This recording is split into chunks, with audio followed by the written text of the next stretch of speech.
വാണിജ്യ സിലിണ്ടറിന്റെ വില കൂട്ടിയത് ഹോട്ടൽ മേഖലയെ വലിയ രീതിയിൽ പ്രതിസന്ധിയിലാക്കുകയാണ്. പല ഹോട്ടൽ ഉടമകളും അടച്ചുപൂട്ടലിന്റെ വക്കിലാണ്. അജയ് കുഞ്ഞുമോൻ തയ്യാറാക്കിയ റിപ്പോർട്ട് കാണാം. വാണിജ്യ സിലിണ്ടറിന്റെ വില കൂടിയത് വലിയ തലത്തിലാണ് ഹോട്ടൽ ഉടമകളെയും ഈ ഹോട്ടൽ മേഖലയിൽ ജോലി ചെയ്യുന്നവരുടെ ഒക്കെ ബാധിച്ചിരിക്കുന്നത്. ഒന്ന് ഉറങ്ങി എഴുന്നേറ്റപ്പോഴത്തേനും 900 രൂപയോളം ഹോട്ടലുകളിൽ ഉപയോഗിക്കുന്ന ഗ്യാസിന്റെ വില കൂടിയിട്ടുണ്ട്. കോഴിക്കോട് ജില്ലയിൽ ഏറ്റവും കൂടുതൽ ഹോട്ടലുകളുണ്ട്. ഭക്ഷണപ്രേമികളൊക്കെ കോഴിക്കോട് ജില്ലയിൽ കൂടുതലുള്ള സ്ഥലവും കൂടിയാണ്. ഞാൻ ഇപ്പോൾ നിൽക്കുന്നത് കോഴിക്കോട്ടെ ഒരു ഹോട്ടലിലാണ്. ഹോട്ടൽ ഉടമ എന്നോടൊപ്പം തന്നെ ഉണ്ട്. വലിയ തലത്തിലുള്ള ഒരു പ്രതിസന്ധിയല്ലേ ഈ വില കൂടിയത്?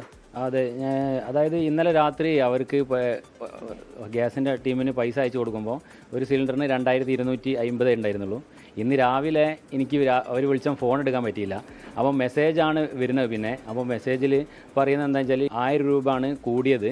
അപ്പോൾ ഇറക്കണോ ഇറക്കണ്ടെന്നുള്ള അറിയാൻ വേണ്ടിയിട്ടാണ് എന്താ ചെയ്യേണ്ടതെന്നുള്ളത് ആണ് അവർ ചോദിച്ചത്. അപ്പോൾ ഒരു 2 ഡെയിലി വെക്കണമായിട്ട് തന്നെ 2 വെച്ച് പോവുകയും ചെയ്ത്. അപ്പോൾ 3250 തോതിലാണ് ഇന്ന് ഒരു സിലിണ്ടർ വെച്ചത്. അപ്പോൾ ഇനി ഇങ്ങോട്ട് എന്ത് ചെയ്യണം എന്നുള്ളത് അറിയില്ല. ഈ ഹോട്ടലുകളുടെ നിലനിൽപ്പിനെ തന്നെ ബാധിക്കുന്നില്ലേ? തീർച്ചയായും ബാധിക്കുന്നുണ്ട്. കാരണം ഓൾറെഡി ഇപ്പം ഓയിൽ, അതുപോലെ അരി, കയമ അരി, ബസുമതി അരി എല്ലാം വില കൂടി, ഓൾറെഡി വില കൂടി ഇരിക്കുകയാണ്.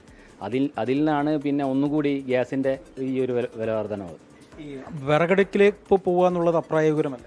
അത് എല്ലാ ഹോട്ടലുകൾക്കും അത് പ്രായോഗികമല്ല. കാരണം ഈ വിറകടുപ്പിൻ്റെ ഉപയോഗിക്കാൻ കഴിയാത്ത ചില ഹോട്ടലുകളൊക്കെ ഉണ്ടാവും. അവർക്ക് ഈ ഗ്യാസ് തന്നെയാണ് മുന്നിലുള്ള ഇത്. ഏതായാലും വലിയ തരത്തിലുള്ള പ്രതിസന്ധി ഹോട്ടൽ ഉടമകളും ഹോട്ടൽ നടത്തുന്ന ആളുകളും ഇതുമായി ബന്ധപ്പെട്ട് നേരിടുന്നുണ്ട്. അനൂപിനൊപ്പം അജയ് കുഞ്ഞുമോൻ, 24 കോഴിക്കോട്.